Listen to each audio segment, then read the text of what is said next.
As an artist, I moved to Washington 10 years ago from the Bay Area, from San Francisco. And what do you do as an artist in Washington, D.C.? That was the big question that I asked myself. So I had this idea, and my idea was to create my own government agency. As an artist and composer, and I'm a visual artist, and I work with multimedia, I was very interested in how I could construct my own world. A sort of shadow government as a critique of the political process. But then 9/11 came along, and that really threw me and I think everybody else, and so the project took on a whole new urgency. And I decided that what was really important was, how does the artist confront crisis? How does the artist confront really difficult times during political crisis? So the project grew, and of course George W. Bush was our president, and I was following the unfolding events with this project and giving speeches and creating these performances. And then when George Bush was reelected, and we were, of course, many of us, especially me, were absolutely devastated by the fact that he could actually be re-elected, given all the turmoil that was going on at the time. That's when I called on my friend Charles Lane, who is a tenor. We met at Cal Arts many years ago, and he sings with the Los Angeles Opera. And Charles and I began to work on an opera entitled A Season in Hell. So we began to travel all over the country. Charles came to Washington. He's African American, and he's been singing spirituals since he was 5 years old. So we decided to situate those spirituals in volatile places. So we brought him to Washington, and he sang, for example, he sang "Sometimes I Feel Like a Motherless Child" in the Arlington Cemetery, and so then we traveled to New Orleans. We did a street performance at Mardi Gras shortly after Katrina.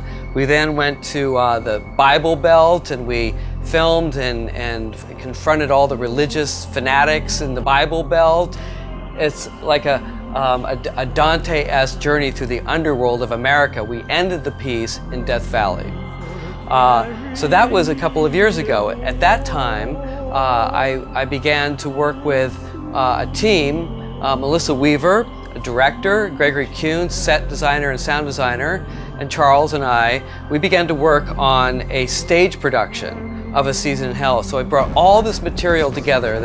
I had vast amounts of video documentation from the travels that we did and the filming that we did, plus cable news footage that was recorded off the air, and constructed a kind of historical work that chronicles the descent of America during the first decade of the 21st century.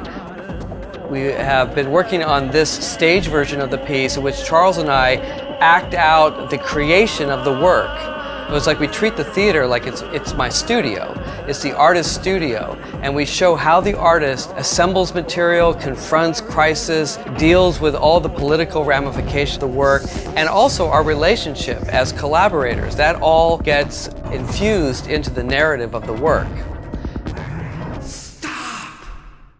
We have video projection. We have 5 projectors, and all 5 of the projectors are synced together with a surround sound score using Max. And we have created a very sophisticated Max patch that enables us to use the simplest of means in order to program video material into any of these projectors.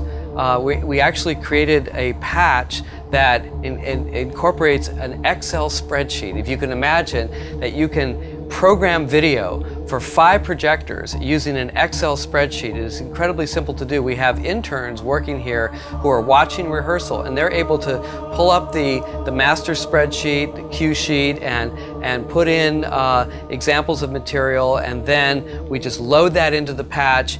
So it's a really complex system that's made to be incredibly simple and easy to use, so that we can just run our rehearsal and try out all the cues. We can jump around within the piece and hit a cue, and everything is just perfectly synced up.